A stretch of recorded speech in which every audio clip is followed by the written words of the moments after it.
One. Hi, Vibe parents. I'm so sorry about the live. In my head, it all worked, and with my partner, it worked. But when it came to the actual day, it didn't work. So me and Lee have popped onto Zoom. We're going to record this, what we would be sharing with you. We'd love your comments and your feedback at the end, because what we hopefully can do is get the text sorted for next time, and actually maybe do a group room hangout, or we can invite you to a Zoom call where you can contribute and join in with your questions and that kind of thing. So yeah, massive apologies about that, but we're doing the best we can. And I think that's a really valid point actually with what we're going to be talking about today, because Lee is a mindset coach, he's a health coach, he works in Kent. I met Lee the other day at Natural Creators networking event, and he was sharing really beautifully about his daughter and how he works with his daughter and helping her, and it was just really touching to listen to. Working from the conscious parenting role model, and I thought, yeah, I really want to have a chat with you, and I want to get some, share some tips and some ideas, because yeah, what you were sharing was really touching about how you approach your parenting. So yeah, so that's you, and obviously hopefully some of you know me. The group's been quite organic, and I started it because I was a single parent from the age of 18. Been on and off single parenting, and just lately I've just wanted to offer more value to the group. So I thought it'd be really nice to invite members in and invite people in to share their tips, and possibly when we can get tech sorted out, maybe have a place that parents or caregivers can come together, maybe once a month or once a week or whatever we choose, just to support each other, share, talk, and share ideas, and especially at a time like this with the quarantine. So welcome, Lee. Tell us a little bit about your top tips for quarantine. How have you been coping with it? What's your top tips that you can give from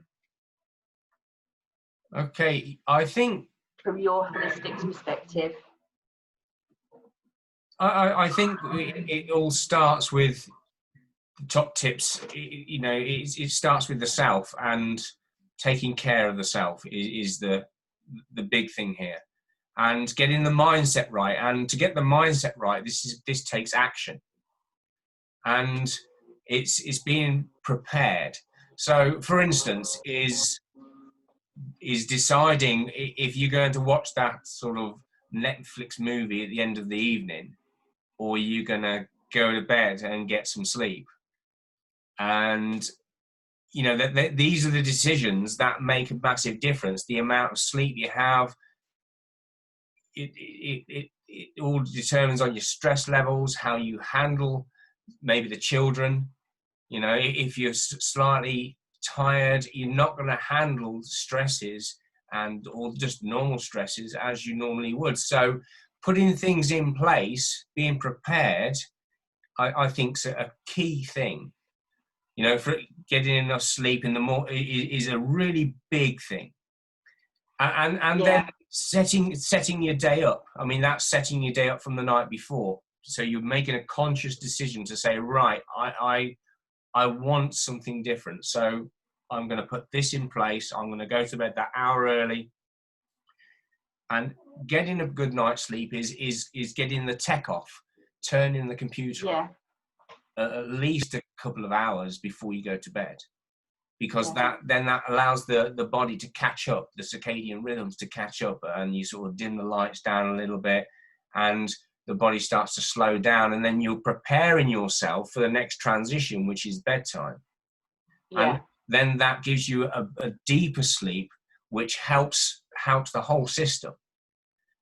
Then upon getting up in the morning, it's kind of, I used to do it myself, so I kind of know. I used to get up with a cup of coffee, and first thing I'd drink a cup of coffee. But nowadays, I get up and I have a really good drink of water, and then I do my stretching. And stretching is a really sort of good thing to do, because that sort of starts to release stresses within the body. Especially we hold. What would you say for parents that have babies, that are up in the night with babies and small toddlers? Like, what would you, because that is, my youngest didn't sleep till he was like 2.5, I think, so Yeah, what tips could you give for that? Is grabbing sleep where you can. You Yeah, know, if that's happening, it is when they sleep, you sleep. You know, yeah, and even that's it. Even if it's like a 10-minute nap, it's a rest, and yeah, that's kind of and as well the tech there seems to be a lot of evidence to show that the phones and the tech seems to drain the body. yeah. It's a real challenge, isn't it, getting children off Yeah, tech stuff, and I've definitely found that. Like my quarantine challenges. My son is now 9, yeah, and that has been really tough. But what I've found helpful is just implementing, as you say, a time structure around things. yeah. Um, and that is not always easy. No, no, it's a It challenge. takes a lot of motivation, doesn't it, to do it? But I'm finding, like, what things do you find help with that? Like, what things do you find that stops them from kicking back? Stops them from what? Sorry. Stops them from kicking back around time management, like, because sometimes my son he'll be okay about it, and other times he won't, you know. And then sometimes, I suppose it comes down, you know, like the idea that we model what we want. So, Yeah. like, if my timekeeping is off, it's then easy for his timekeeping to be off. That's kind of Yeah, exactly it, isn't it? Is that, I mean, this is what part of my work is about, is creating a model that the our children can follow. yeah, And if we try and tell them to do this, that, and the other, they don't want to know, because they can see you do yeah, something different. that's So, it. we say, no, well, we want you to eat healthy, but we don't eat healthy ourselves. We want you to, Yeah, you know, yeah, want you to stick to certain things. This is the thing: is once we model to our children what we're looking for, then they'll follow yeah, automatically. And that's a really kind of big thing, because I've have older children, and I did the conventional parenting then, and have a younger child now, and doing you could say, the conscious parenting, or you know, and the difference between the two is pretty massive. But yeah, also, it is the most challenging. I will say, it is the most challenging thing that I've ever kind of undertaken. And I am no parenting expert.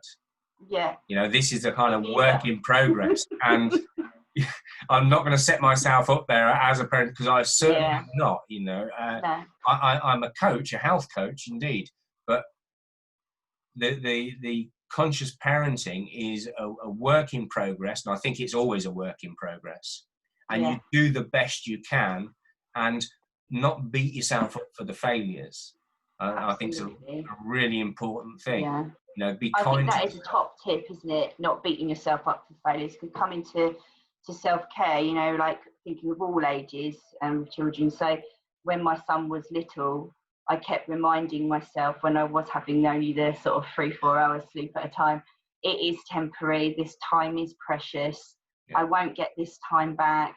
And you know, we've all got different things that work for us. I know for myself, there's like 3 things that I need to touch base with every day that really help me feel better. So mm, for me, it's nature, some kind of movement, and some form of creativity. And also, connection is really important for me as well. So if I touch base with any of those things in a day, it really helps lift my positivity and my mindset.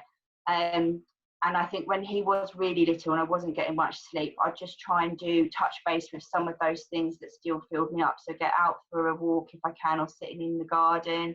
I still get in my nature then. One of my passions is I'm a long life meditator.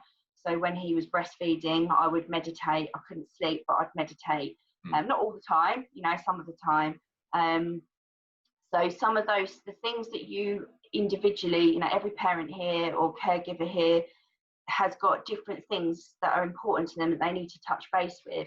But yeah, if we can, in quarantine, if we can be touching base with those things from a self-care level that fill us up, and yes, it would be amazing sometimes to let the kids, you know, go go off, but sometimes we don't have that because, you know, we're single parents or we're co-parenting, and we don't, you know, literally don't have the space. So as you say, giving yourself permission just to not beat yourself up. No, you're doing the best you can. And I can really relate with the two different types of parenting. You know, I was an 18-year-old parent to a now 19-year-old, and my parenting now is very different with my 9-year-old through the roadmap of experience. And I'm certainly no expert either.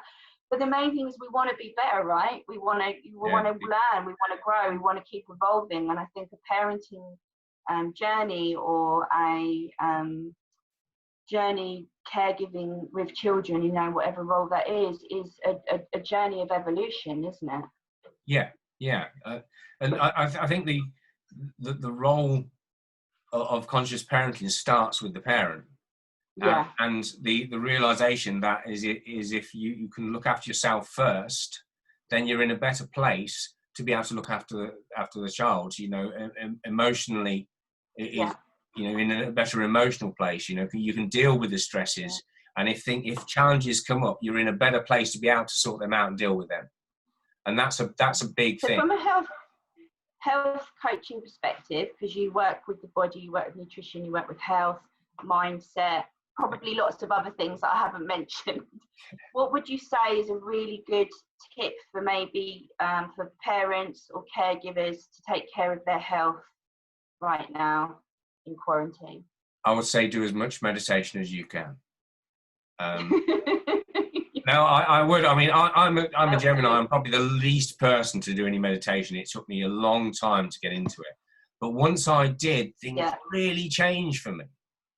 You know, it's really interesting. It can be really challenging to get into it. And I started with like 5 minutes, and the breathing. If you can't meditate, do the breathing. You know, learn how to do a box breath. Because active soldiers in war, they teach them how to do a box breath. It keeps them out of that sort of fight and flight mindset, so they can think properly. And if we're stressed, we're in that fight or flight. We go into the part of the brain that's ready for the fight and flight, but it doesn't allow the thought processes. So we can't kind of think our way out of it and realize that the conscious parenting is about not doing the reaction thing, where you're an authoritarian, you know, tyrant, and you'll do as I say, kind of, and to the more working out what's going on with a child, and being more of an investigator. So if there's behavior going on, they're trying to tell you something, and then it's your job as the parent to attempt to find out what that communication is. And so it's more of an investigation into what's happening. And if you're getting triggered by it, well, you're getting triggered for your own stuff, not theirs. And as I get reminded of often, if I struggle myself to control my emotions, how can I expect a child to?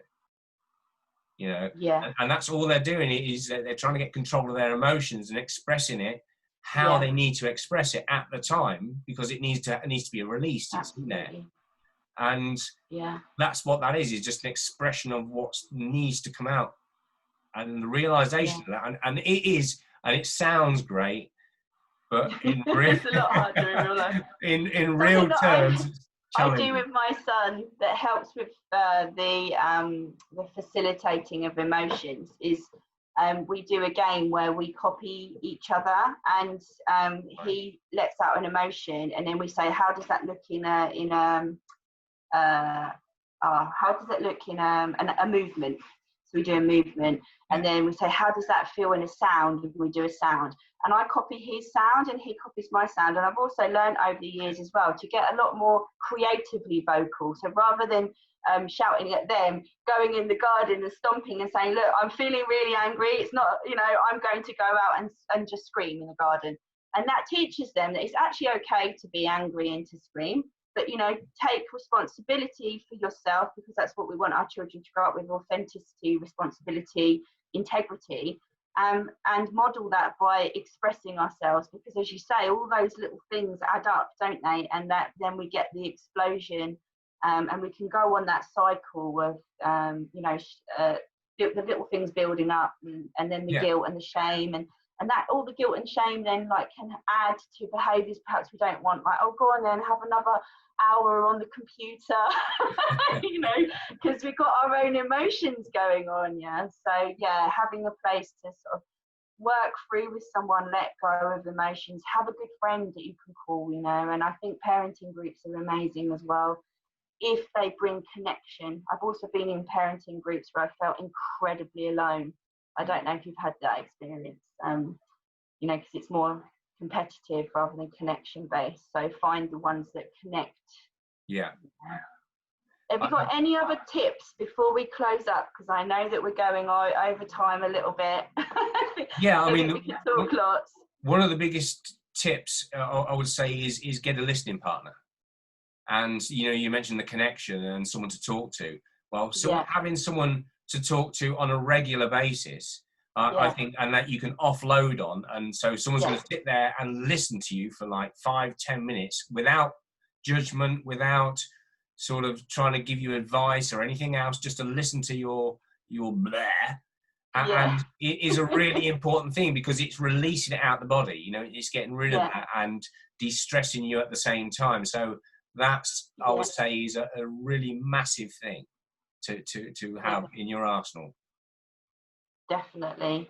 That's really important. And I think when I look back at being 18, I mean, this was sort of in the late 90s, well, it was 2000, so it was a time when, you know, there was probably resources, but I wasn't really made aware of those resources. And I think we're so lucky now that we do have more resources. But if you're feeling alienated and isolated, it's really important, isn't it, to try and find find your tribe, really. Yeah, indeed.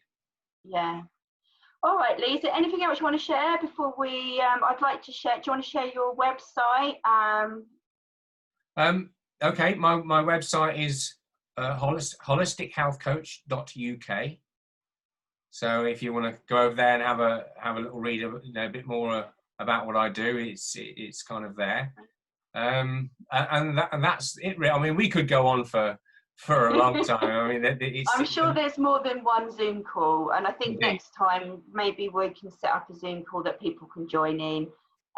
What my vision for the sharings, I've got another lady coming on in a couple of weeks who's going to be looking at under fives and giving us loads of tips on how to engage under fives, because everyone in this group got parents.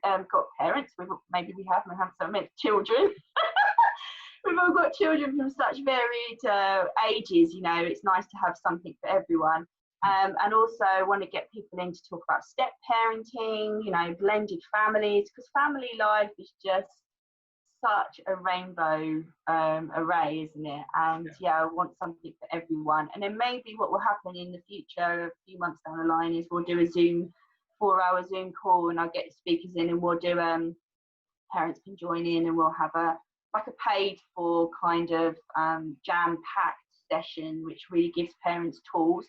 So from the health to mindset to managing your emotions, all the way through to, you know, if you're in a blended family, like really cherry picking out things that real people deal with, you know, the real stuff, the stuff that keeps us up at 3 a.m. like, oh, my kid's got an exam the next day, how do I manage that, you know, how do I manage them, and to also the painful stuff, you know, separation and all those kind of things as well. So I know you can't deal with everything in those 4 hours, but that's kind of my vision for down the road. So you'll definitely be invited into that conference. So thank you very much. Yeah. Okay, well, thank you so much for joining us, and next time I'm definitely aiming and visioning for more flow with the tech. Oh, thanks for inviting me. It's been good. Yeah, I've really enjoyed it. Take care, Lee. All the best. Thanks for your time. Bye.